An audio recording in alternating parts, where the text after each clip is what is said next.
আসসালামু আলাইকুম।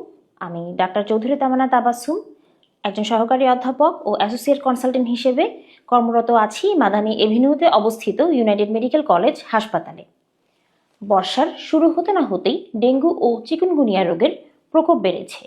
দুটি রোগী আমাদের কাছে আসে তীব্র জ্বর নিয়ে। দুটি রোগের মধ্যে লক্ষণগুলো কাছাকাছি হলেও লক্ষণগুলোতে কিছুটা পার্থক্য রয়েছে। আসুন ডেঙ্গু ও চিকুনগুনিয়ার লক্ষণগুলো প্রথমে জেনে নিই।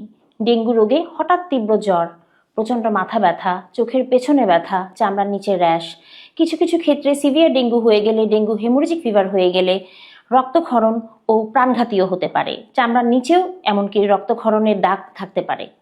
অন্যদিকে চিকুনগুনিয়ার ক্ষেত্রে তীব্র জ্বর ও র্যাশ ও শরীর দুর্বলতার সাথে সাথে প্রচণ্ড জয়েন্ট পেন অর্থাৎ গাঁটে গাঁটে ব্যথা, গাঁট ফুলে যাওয়া, এমনকি গাঁট লাল হয়ে যাওয়ার মতো সমস্যা হতে পারে।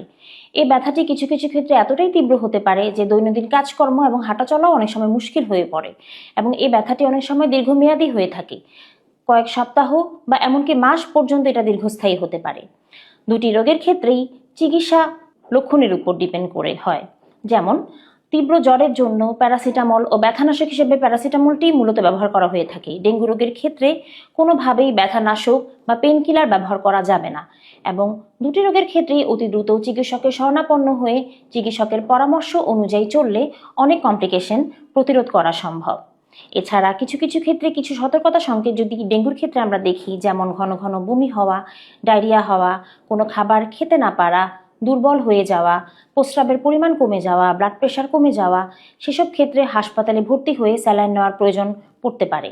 ডেঙ্গু ও চিকুনগুনিয়া দুটি প্রতিরোধযোগ্য রোগ, তাই আমরা সচেতন হলে নিজেকে, নিজের পরিবারকে এবং সমাজকে ডেঙ্গু রোগ এবং চিকুনগুনিয়া রোগ থেকে মুক্ত রাখতে পারি। তাই আসুন মশার উৎসস্থল ধ্বংস করি ও স্বাস্থ্যবিধি মেনে চলি। আমি ডক্টর চৌধুরী তামান্না তাবাসসুম, একজন মেডিসিন বিশেষজ্ঞ হিসেবে এখানে অ্যাভেলেবেল আছি শনিবার থেকে বৃহস্পতিবার সকাল 9টা থেকে 6টা পর্যন্ত। সবাই সুস্থ থাকবেন, সাবধানে থাকবেন।